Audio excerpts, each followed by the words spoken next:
Lilly trying to go 4-0 as a Dodger tonight. Got him. 11 strikeouts. A magnificent game for Ted Lilly. And he's checking on me to make sure I'm okay. And I said, yeah, I'm fine, Lou. And I said, but hey, your fly's down. and he kind of looked down subtly, like he knew it was down. And he said to me, "Don't worry about me, kid. I'm just out here trolling."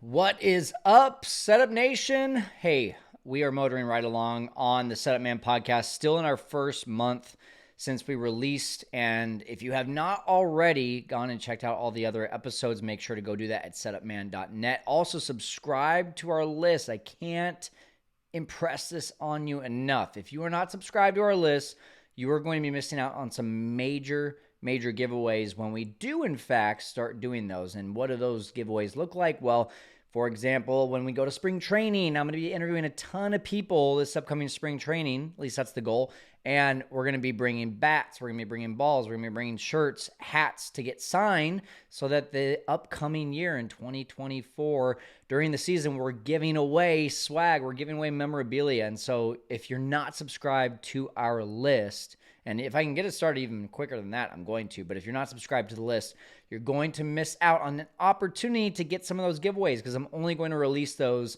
if you're subscribed to my list. And also, of course, whether you are watching this on YouTube, make sure to subscribe and leave a comment. Or if you're listening on the podcast, leave a 5-star review. This is so huge for us. It really helps us to be able to get our content out there. And even more so, if you really enjoy these episodes, just click that share button, send it off to 3 of your friends. I know you've got baseball friends. Send it off to them because they're going to want to hear some of these conversations that we're having. Now, this week's episode has a little piece of my heart because Ted Lilly was one of my favorite lefties on the Cubs. As I was going through college, I remember watching a lot of his games, but he was one of my favorites to watch because he was sneaky good. Like, he wasn't lighting up the radar gun, 90 to 92. He had that really big hook of a curveball, not quite a Clayton Kershaw curveball, but it took a while to get down. And then he just had this finesse about him that I was like, it's so fun watching this guy pitch. And he would I remember there was like a stretch of 5 or 6 games and maybe even in one season where it was just like, every time he went out there, you're just like, is he going to flirt with a no-hitter every single start? And for me, like, it wasn't just that. It wasn't just the finesse. It was also, this guy was, to me, it appeared, and I actually asked some of these questions on the podcast, it appeared to me like he was 2 different guys. Like, in the dugout, fun-loving, kind of, just easygoing, and then once he gets out on the mound, it was like, okay, don't mess with this guy. He's a Bulldog. And I'm not going to lie, this was my first in-person podcast that I've done with any ball player. And because of that, because he was also a Cubs player and he was, again, a guy that I watched growing up, I'm not going to lie, I was pretty nervous, like, especially because it all happened so fast. So the way that I met Ted, just so you know, his brother actually was a part of the sale of my truck. He works at a local car dealership. And in the conversation, he was like, yeah, my brother owns some real estate because I do real estate. And he was like, my brother owns some real estate and is doing Airbnb. And he's a former MLB guy. And I was like, oh, who is he? He's like, Ted Lilly. And before you know it, I'm getting Ted's number. Then I'm on the phone with Ted. And he's like, yeah, come over to my house. And I was like, You want me to come to your house? Okay, cool. Like, it all happened really quickly. And so it was really cool to just be in his house, to be welcomed in like that. My wife, you'll probably even hear in a few spots, some kids in the background. My wife was entertaining his kids with our newborn. And it was just a really cool moment for me as I start this new podcast. So without further ado, let's talk to Ted Lilly here on the Setup Man podcast. Cheers, Ted. Welcome to the Setup Man podcast. Cheers. Excited to have you. Thanks for welcoming me into your home too. But hey, catch me up. You had an amazing career, 15 years, 6 different teams, pitched for the USA in the World Baseball Classic, but you're still in baseball now. So catch everyone up. What are you up to these days? So I'm scouting with the Cubs still. I started doing that in 14 after I retired and have kind of, as the years have gone on, taken a little bit more of a role.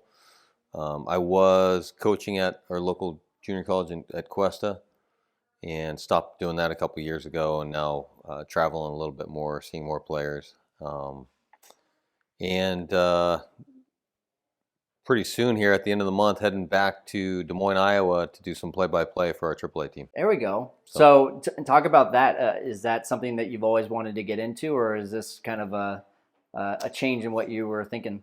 Yeah, so there's always been some level of curiosity, with that. I think, I've enjoyed, hearing both color and play-by-play. So, I think that it's something that, it's definitely a big commitment in terms of time. Yeah. And homework going into it. And as the game has evolved so much since I was on the field as a player, there's a lot of homework to do. And I just, I have a lot of respect for the guys that, that are all in on that. It's a, there's work there. Well, and I know you're good friends with Dempster. So how's your Harry Carey impression? Can you do that too, or not as good? Demp, I don't know that anyone can do it as good as Demp. He's an incredible, talent in so many different ways. He's a great impersonator. I've never seen anyone be able to memorize movie lines for like 10 straight minutes at 3 a.m. like he can. It sounds like he and I would get along. I'm a big movie quoter. I want to know more about what life was like growing up. You were about an hour away from me over in Oakhurst, California. I'm from Fresno, town of 2,000 people at the time. First of all, how big was your graduating class of high school? It was small. I want to say we had in the school somewhere over 600 kids in school, in our school at the time, something like that. But I will say we had two players from that graduating class in 1994 make it to the big leagues. Oh my gosh, who was the other one? Jay Spurgeon. Okay. Who's a really close friend of mine. Cool. He kind of growing up inspired each other. We had a really special group of guys that were very hungry and motivated each other to be better. It was a very healthy competition thing that we had going on. Do you look back on that and say, like, man, would I have right place at the right time? Yeah. Very lucky, for sure. So at what point were you like, hey, I got something special in this left arm? Like, I think I've got the chance to make it to the big leagues. Was there a moment in your teenage years? What was it? Not until you were in college? Did a coach tell you? What was that moment? So kind of a funny story. There was a little bit of a moment when my friend Corey and I went to Candlestick Park. Nice. The Marlins were playing the Giants, and Barry Bonds. It was I think it was like maybe Game 3, and we'd got there early. Bonds was now a Giant, had just gotten to San Francisco. And Charlie Huff at the time, we were in the stadium early. Charlie Huff is throwing a bullpen. Okay. And he's at the tail end of his career. It might have been his 24th or 5th year. And he's throwing a bullpen, and he was a knuckleball pitcher, and so he'd float one up there and hit the catcher's mitt, and the catcher would hang on to it, and then he'd turn around and kind of like scoot over to the back of the mound, bend over, and take a puff off his cigarette, and kind of old man like lean it down on the back of the mound, and then ask for the ball back and take his time and throw another knuckleball floating up there at about like 60 miles an hour. How the game has changed, huh? And and so I remember standing on the sideline, like, going into it. I didn't know a whole lot about Major League Baseball. You were how old at this time? 17. Okay. 16, 17, right in there.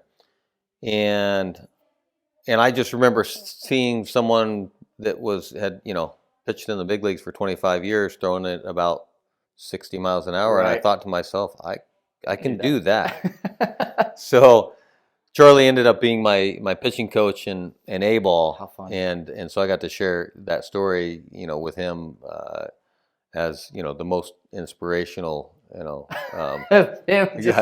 dropping a cigarette. Yeah.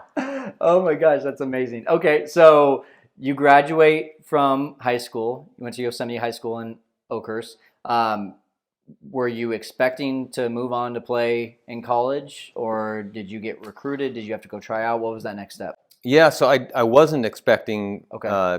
really. I wanted to keep playing, but I just up until my junior summer, I just wasn't that good. I was undersized, and really not physical or talented enough Okay. to play. So I had anticipated going into the military, and Wow. and I had started thinking about becoming a SEAL and doing those, like making the most of whatever that was. Okay. That's kind of where at that time. My senior year rolled around, and I started to pick up a little bit of a velocity. I think by that time I was up to like 82 or 3 miles an hour, maybe. Okay. Which, as a lefty, for going to college, is actually still pretty good. Yeah, and obviously that's not it's not hard, but I think I was maybe topping out at like 75 the summer before. So yeah, so I grew quite a bit and got a little stronger and started throwing harder. And then Ron Scott and Eric Solberg came to Yosemite High School to kind of toward the end of my senior year, and no one had approached me and about coming down to Fresno City. So how cool! I'll never forget the day sitting down with them. It felt like a really big deal that someone wanted me in their program. Yeah. So when you get into their program, then it sounds like you developed even more. Yeah. So you've been down there. You've seen how much talent goes through that program. Absolutely. There's a tremendous amount of baseball talent in the Central Valley, and Ron is phenomenal with people. A very good baseball guy across the board. He's the best navigator of issues. I don't think I was, the easiest kid to deal with, but he was super helpful, as well as Eric, just for me staying focused.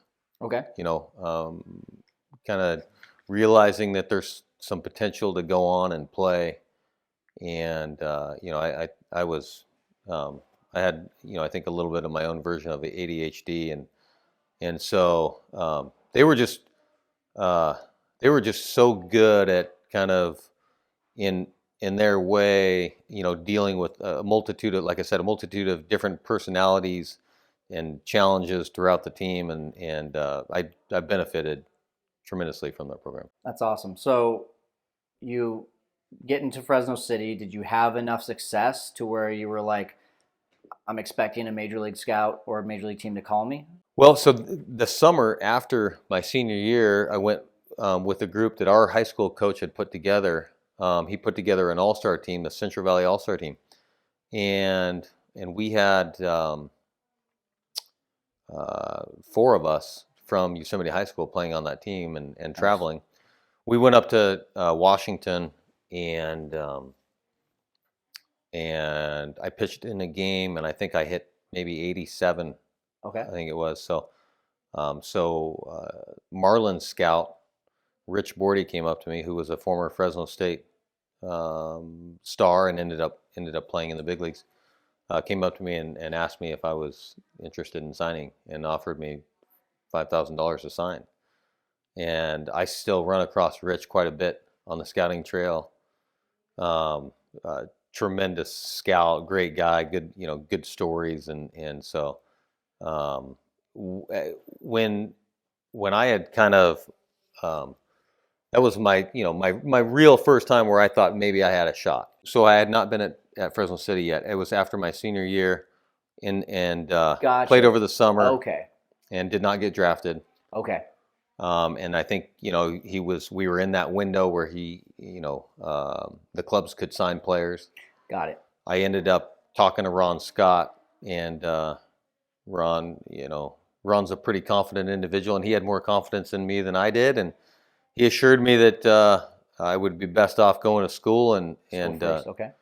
and up in that draft stock. So Okay. yeah, so I trusted him, and obviously sure glad that I did. So when draft day came, were you expecting around the 20th round? Were you expecting higher, lower?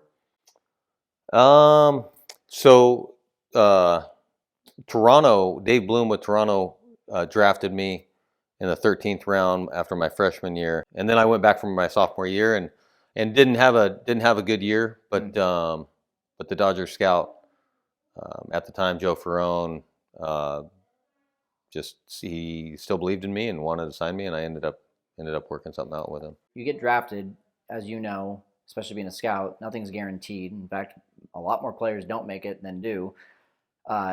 When you were drafted, were you at that point like, okay, this is it, I'm going to make it to the majors, or were you still like, I got a lot to prove even to myself? What was that journey like from there? Oh, well, I knew that I was going to do everything that I could. Mm-hmm. But I, of course had doubts. Mm-hmm. I hadn't had success for very long, on the baseball field. So, it wasn't like there was a tremendous amount of confidence going into it. I did always enjoy the spirit and the opportunity to compete. That was always fun. And so I think that was something that was kind of a natural, a natural, I'm going to say, gift, I guess, of some sort, where it was, no matter what I was doing, it was always fun for me to compete, and just whether I won or lost, I enjoyed being able to do it. And so that I knew I would do, and along the way learned, by observing successful people that I would be exposed to through short spurts, watching what they did, the work ethic that was put in. Those were some of the opportunities that really helped me. When you say the things that you learned through those short spurts, are you talking about through the minors or once you made it to the majors? Yeah, through the minor leagues. Okay. Can you tell me about a couple of those situations? Well, my early on, I had a good year, my first year, and so I got to be exposed in Vero Beach at Dodgertown. I got to be exposed a little bit to some of the big league players, and so watching some of these, the Dreiferts and Ramon Martinez and yes, just some of the guys on the staff, the Dodger players, and watch how they conduct themselves and try to watch them throw bullpens. I would go to the practices when I could, when it was available, and try and watch all those guys just practice. Nice. And learn from it. Was there one practice or one situation or one tactic that you ended up getting that you were like, that's the one thing that's missing? Or was there just a culmination of a lot of different things that you learned to be able to build up to, from being like what you said, having fun and competing, to eventually, you were a dominant major league starter for a while. So what was some of those things that you learned, I'm just curious, mentally, that changed you? I think the biggest thing was ultimately getting to the big leagues, and when I was in New York with the Yankees, watching Clemens and Mussina throw their bullpens and how they practice, and what that was the intent of repeated delivery and command the fastball and starting there. That was, I would say, if I had to pinpoint one thing, that was the most critical thing in my career, was learning how important it was to be able to repeated delivery, so that so that I could command the fastball. I was kind of coming up with pieces flying all over the place, and every now and then, if I happened to my arm catch up and I'd hit on it, I could throw a quality pitch, but it was just so inconsistent that I was always chasing counts and pitching from behind, trying to strike guys out before I had two strikes, kind of an approach to pitching. So yeah, I was really lucky watching some seasoned veterans go about their work. I love that you said that, especially the command of the fastball, because one of the things that always impressed me about you was the inside fastball. You could locate that like no one out there. I would always see, because when you're throwing 90 to 93, right, most of the time you're not going to be able to get away with missing 2-3 inches. And I would see, Soto set up on the inside corner with that, asking for the fastball, and he wouldn't have to move that glove. So was that something that you, like what you just mentioned, was that where you really picked it up, was from Clemens and Musino, or was that just something that always was natural for you? I wouldn't say natural necessarily. I felt like there was some good natural feel for spinning the ball. But that was something that ended up coming, the consistency came with practicing. Practicing commanding the fastball, repeating my delivery. And it's kind of like in some of the things that I've talked to some of the younger players now is if we have this desired result 60 feet away, what we do up here over this rubber is super important, and all unless I can be consistent here and repeat a move, that's always going to be challenging. And you'll see that sometimes when we'll move guys up 50 feet and guys still struggle to keep it in the zone, just because the delivery is kind of all over the place. So yeah. So you mentioned it, but I just looking through all of the rotations that you were in, it was such a reminder for me that I'm like, man, Ted was in some legit rotations. From the Yankees, you mentioned Musina and Clemens, then to the A's, Mulder, Zito, Hudson, Harden. You're pitching with Kershaw in LA. You're pitching with Wood and a lot of the guys over in Chicago. What was, when you look back on the 15 years, 2 questions. 1, what was the best rotation you ever pitched in? And number 2, which was the most influential for you to take your game to the next level? I'd say the best rotation, and this is tough, with the talent that was in Oakland. Yeah. But pitching in the AL East and at that day and age, with some really loaded lineups, was a challenge that those guys stood up to in that Yankee rotation. So when El Duque was healthy, he was as good of a big game pitcher as any of them, and Andy, Pettit is clearly in that same group. I don't know how many postseason wins he has. I think it's in the 20s or something. One of the all-time leaders. So, there was. That staff and that group. There was some influx, of course, over the time that I was there, but for the most part, those are there's some big game pitchers and pitch makers in that group. Was that also the most influential group to you? Overall, I would say definitely, and especially at that time, I was, I had maybe a month under my belt or so going into it. So it really wasn't until, at least to me, right around the end of your Blue Jays career and going into your Cubs career, when you really were seen as more of a front of the rotation guy than a number 3, number 4, number 5. Did you enjoy kind of being, like, you could say under the rug, where a lot of people didn't expect you to go out and throw 7 shutout innings, or did you like being more in the spotlight and with higher expectations? I like the pressure, I guess, cool. and I like really what it was. It wasn't so much where I was viewed in the rotation.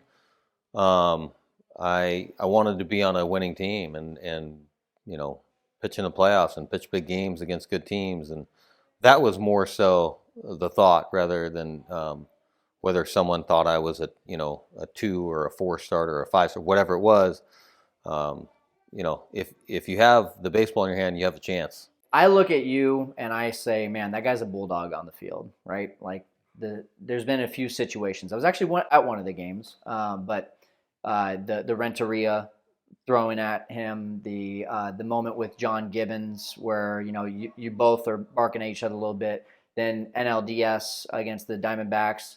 I was at the game. I didn't see it until after, but you give up the home run and throw the glove down on the mound, and I just see this is a guy that plays with intensity, plays with passion, and it looks to me like what that really is you just holding yourself to a much higher expectation than maybe even the people around you. Do I have that nailed, or am I wrong? And also, just is that something that's always been inside of you? Yeah, I think winning, and finding a way to do that, and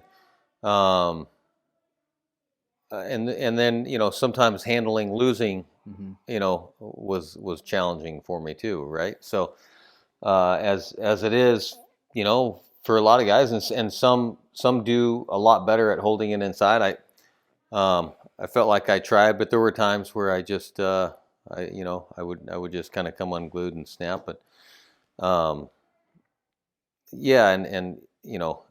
I say that, and my son is he's a pretty passionate competitor as well, and I see that in him, and I'm trying to get him to to not to keep his emotions in check too. Do as dad says, not as he does. Yeah, and I'm like, I was the same way. Yeah. So what do you see as Ted on the field versus Ted off the field? Are you the same person, or do you feel like once you get in between those lines, you're a different person, different competitor? I do. Yeah, I do feel like it changes. Yeah. I think about when I step in between the lines, I think about the work and the time that I've put in and what it means, what it means to me, my family, teammates, the fans, and one thing I can say, I always felt like at the very least, not only do I owe the fans my absolute best effort, like when I'm pitching that day, but even the days in between, with the work that's put in. There's obviously a lot of money in the game, and I'm pretty fortunate to have opportunity to play in the big leagues in the first place. Yeah. So, I felt like the effort in between starts is kind of the least thing that I could do. It was something that was within my control. You've played for some pretty intense managers too. The one that sticks out to me is Lou Pinella. What was it like playing for Lou? And as a fan, right, I remember specifically one game in 2007 when it was like the transition, right? You had come in, Marquis had come in, Wood had been transitioning to the pen, and there was a high expectation on the team, and I think it was right around 500, and Pinella, you could just tell, needed to have a fight with an umpire.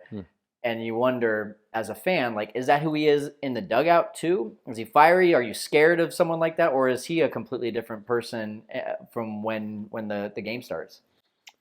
Yeah, not a completely different person. I mean, definitely, there's no doubt, a passionate competitor. You saw it as a player and as a manager.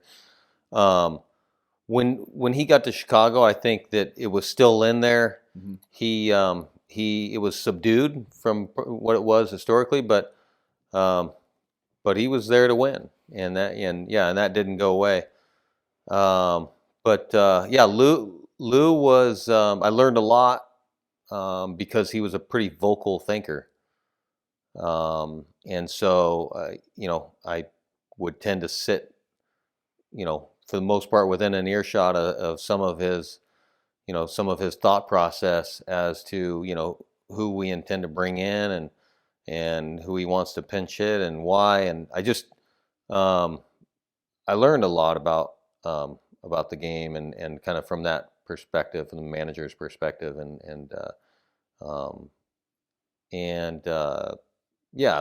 was also, there was great forms of entertainment that a lot of the fans got to see that on occasion we did as well. But there's plenty of good Lou Pinella stories out there. Give me one. Okay, so one, I'm pitching in a game in Pittsburgh. There had been a couple of rain delays, and I think it was like a swinging bunt. I go over there to pick it up. Ball's wet and fire it down the right field line. Runner ends up on second, and then the next one is a bunt. They bunt again. I go over there and kind of fall and bumble it. So now we've got like first and third and nobody out, and he comes out to the mound and he's checking on me to make sure I'm okay. And I said, yeah, I'm fine, Lou. And I said, but hey, your fly's down. and he kind of looked down subtly, like he knew it was down. And he said to me, "Don't worry about me, kid. I'm just out here trolling." So, yeah, he was a character, and as much as he could be fiery at times, he could be really calm in the heat of the moment too. Yeah. And that comes from having done it. He just he had seen so much, and knew when it was time to light a fire and when it was time to lock in and focus. And he just he brought he brought a really unique and kind of just a really good attitude towards the club. That's really funny. Yeah. I'm just trolling out here. Yeah. I have to ask, because I'm just, as a fan, I look at, there's a number of different times when a manager goes to the mound and the starting pitcher or the pitcher on the mound doesn't agree with their decision. In, I believe it was 2006, John Gibbons came up and was taking the ball from you, and there was a heated back and forth. How much of that are you willing to share what was said there and just kind of what went on? It was a situation where we were matching up against Dan Herron, who I think was leading the league in ERA at the time, and our offense had given us like a 5-0 lead through 3 innings, and I believe I may have gone out there for the third. And I ended up walking Eric Chavez on a 3-2 slider, and I dropped my arm slot to try and get him to swing and miss. And then the whole inning just compiled so quickly. Okay.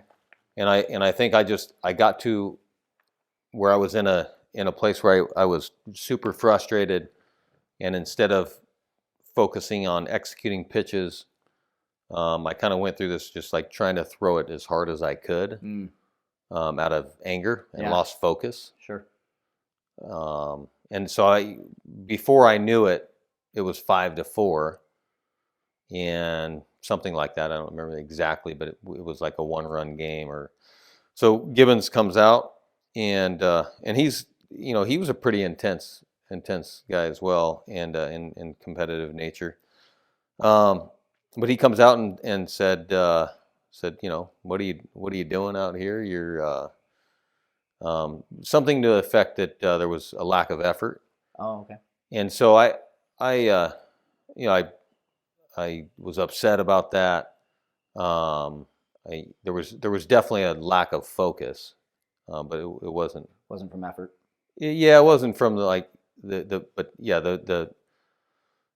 focus got in the way of being effective for sure. And so he'd kind of chat me and went to ask for the ball. I didn't give him the ball at first, and then I did. We exchanged words, and then I went in the dugout, and he followed me in there, and we let our emotions get the best of us.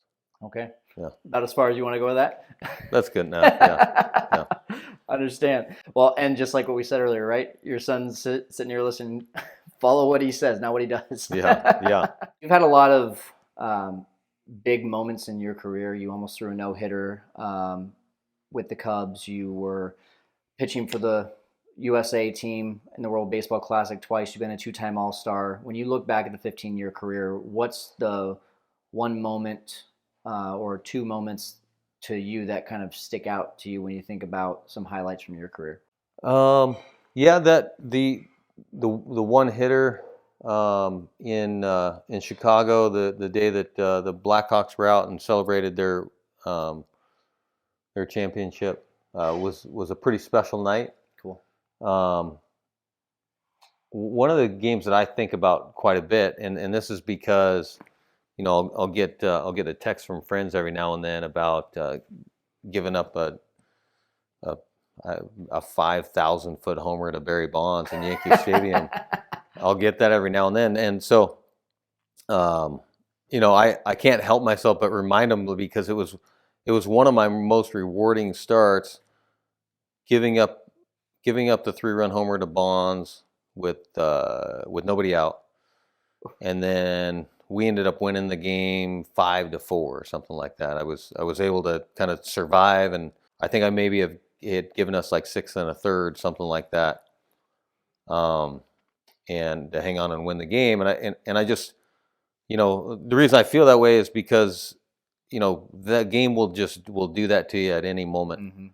And it's, I think I enjoy seeing some young players that just kind of have the never say die and continue to compete, even though it looks bleak, and that one looked immediately bleak, so you never know, and that's a start that I remember probably more than any of them. I like it. Your career ended with the Dodgers, and it felt very abrupt. Did it feel abrupt to you when it all went down? I know you were dealing with some injuries. Yeah, to some extent it did. I had just spent so much time in the training room and was not helping us on the field. So yeah, the way that ended was tough, and we were, the organization was just starting to make some strides in the right direction. But yeah, I mean, that was definitely, a great experience coming over there and watching a young 20-year-old Clayton Kershaw learn how to navigate damage with erratic command, but talking about someone who will compete until it is totally over. I don't think he gets enough credit for just that. For just his the makeup of the character. He is no question talented, but I think and it's kind of crazy to say this, but I think what gets overlooked is some of his creativity at times when he's not been healthy and found a way to win still. There's been games where he's taken his stuff out there that's that make it difficult, and he's intelligent and is as composed as anyone I've ever played with. With you both being on opposite ends of your career at that time, was he coming to you with like, hey, you're a veteran lefty, I want to learn some things? Did you pass down any knowledge to him? Yeah, we got a chance to talk quite a bit, and one indicator is like the thoughtfulness of questions that a 20-year-old is able to ask. And I remember thinking to myself that he's asking questions, and I feel like he's been doing this for 10 years in the big leagues. Yeah. He just kind of had that way about him. They were very, like I said, very thoughtful questions, but also, it wasn't just me. And he didn't necessarily take, my word as what it was. I think he digested it really well. He was able to discern what was useful for him, listen to my opinions, and then also ask others questions, whether it was he was open to asking, someone that we just called up, that was pitching out of the bullpen, and whether they were successful. But if they had something that was helping them, he would pay attention to that and want to learn. He is as good as anybody about, and I'll even say, like, understanding the game of baseball too, and all the facets involved, not just pitching. This has been a lot of fun, but now we're going to get to our lightning round. It's called the 27th out. You ready to rock and roll? I think so. All right, Yeah, let's do this, man. Okay, first question. I was able to meet both of these dogs, but what are both of your dogs' names and breed? Hank is a red-bound coonhound, and we have a mini Aussie, and her name is Annie. And was Hank named after anyone? Just like the name? Yeah, I think we ended up liking the name. Okay. Yeah. I was wondering if there's a Hank Aaron reference there, but that's fine. Favorite player of all time? Favorite player growing up was Will the Thrill, and would still be to this day. Very nice. What's your favorite player right now? Mike Trout. Okay, I like it. Who is your favorite teammate? Ryan Dempster. I like it. I could see that for sure. Any player that you emulated?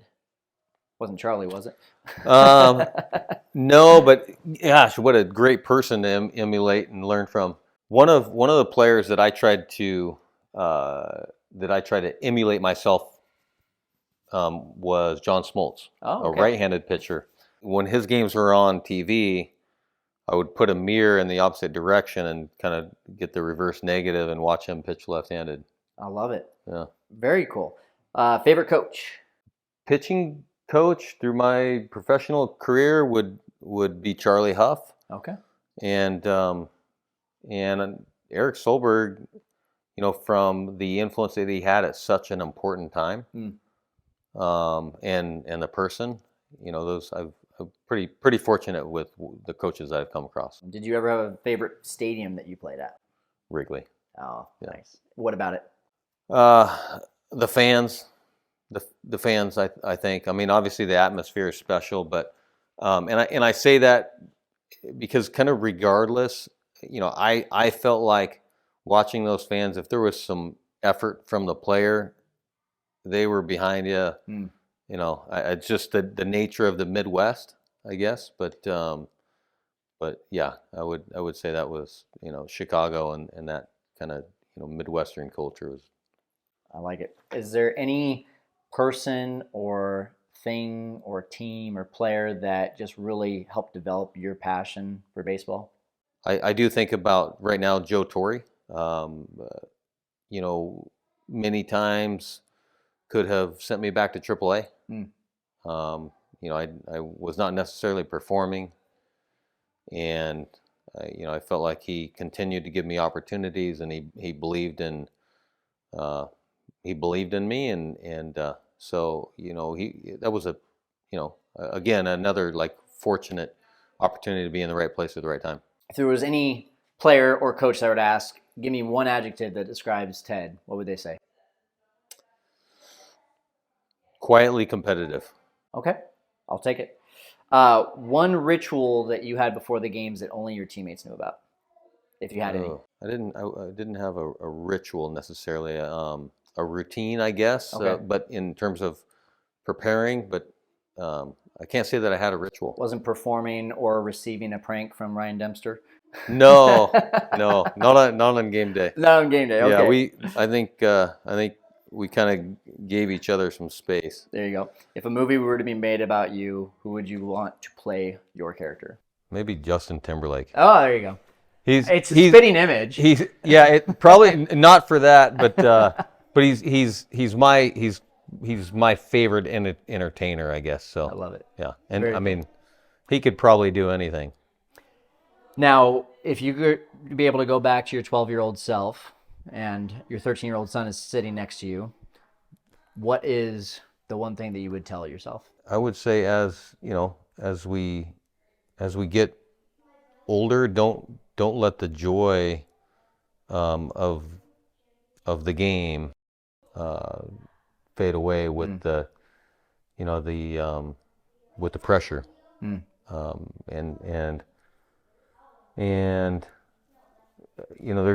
there's a mentality, being around people that that pressure is fun. Yeah. And kind of look at it that way. Ted, last question. Is there anything going on in your life right now, whether it's in the game of baseball or just in personal life, that you're just working on as as a project or maybe a next step in what you're trying to accomplish for yourself? I'm like in a really fortunate position to be home and spend time with the kids. So I think like the opportunity to be home and raise kids would be the focus for sure. That's awesome. Yeah. As a new dad, I really appreciate that. Yeah. Very cool. I appreciate your time, Ted. It's Yeah. been a lot of fun. Yeah. Thanks for having me on your show. All right, next week we're starting a really fun series. It's our Broadcasters series. And as a lot of you know, as I was going through college, I was an aspiring broadcaster. And so during my time with the Padres, I actually got to develop a lot of great relationships with broadcasters. And that's exactly who I'm bringing onto the show. So we're going to start next week with Boog Shambi, the Chicago Cubs current broadcaster. I actually did stats for Boog one game when he was with the Atlanta Braves. And that's a really, really fun conversation that we had, especially if you saw what happened with him and Ronald Acuna. They kind of called Acuna and the Braves out at the end of the season and got a lot of crap for it. We actually talk about that. Then the following week, it'll be Matt Vasgersian. He was actually one of my mentors with the Padres, followed by Len Casper. I got to develop a great relationship with him while he was with the Chicago Cubs. And then we're going to end with Chip Carey, which is really cool for me because, you know, that's the voice that I listened to growing up, becoming a Cubs fan. He's with the Cardinals now, but he talks about Harry Carey, his grandfather. He talks about being able to bring on his own spin to the game. And, you know, this is just really, for me, a fun series that I hope that you'll participate in. And if you really enjoyed this episode or any episodes, do me a favor, please subscribe, please leave a review, and make sure that you share this with 3 baseball friends of yours. I know you have baseball friends out there. Just go out there and share with 3 baseball friends because they're going to want to hear these conversations with guys like Ted Lilly and Troy Gloss, Matt Strom, and all of our upcoming players. Hey, that's going to do it for now for the Setup Man podcast. I'm going to go put my arm on ice. We'll see you next time.